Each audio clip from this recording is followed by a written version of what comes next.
আসসালামু আলাইকুম।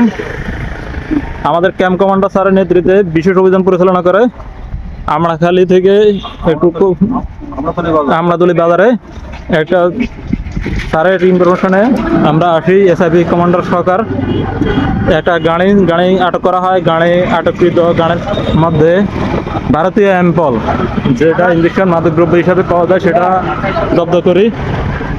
এবং এ হচ্ছে সিএনজি, যার সিএনজিতে আটক করা হয়েছে। এই হচ্ছে যার সিএনজিতে আটক করালাম সেটা। আর হচ্ছে ভারতীয় মালটা যেটা আমরা আটক করছি, এই যে আটক করা মালের ভিডিও, এই যে এটা হচ্ছে মালটা।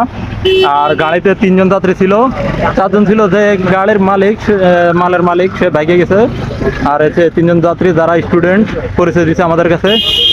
এখন তাদেরকে জিজ্ঞাসাবাদ করা হয়েছে, আমাদের ক্যাম্প কমান্ডার স্যার জিজ্ঞাসাবাদ করছে এবং সিএনজি ড্রাইভারকে ক্যাম্প কমান্ডার স্যার জিজ্ঞাসাবাদ করা হইতেছে মালের তথ্য কার কি আসে বিষয়, এবং সে বলতেছে তার বক্তব্য।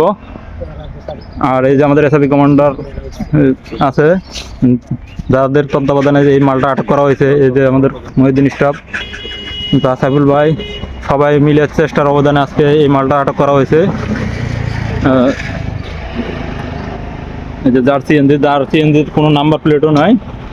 আমরা দেখতে পাচ্ছি যে সিএনজিটা ব্যবহারকৃত সিএনজি, সে সিএনজির কোনো নাম্বার নাই, কোনো কিছুই নাই। 6 গ্রাম বাজার থেকে আসছে। এই বাক্সমতে, ড্রাইভারের বাক্সমতে মালটা নিয়ে 6 গ্রাম বাজার থেকে উঠেছে, যেটা স্যারের জিজ্ঞাসাবাদ করার পরে বললো যে মালটা 6 গ্রাম বাজার থেকে উঠেছে। যে লোক উঠেছে সেই লোক সিএনজি ধরার সাথে সাথে সেই লোক বাইকে গেছে, থাকে না, এটা ড্রাইভারের বাক্সমত। এবং যে যাত্রীগুলো আছে, ড্রাইভার বলতেছে না এটা তার মাল না, সেটা ড্রাইভারের জবান দিতে করছে। ঠিক আছে, ধন্যবাদ।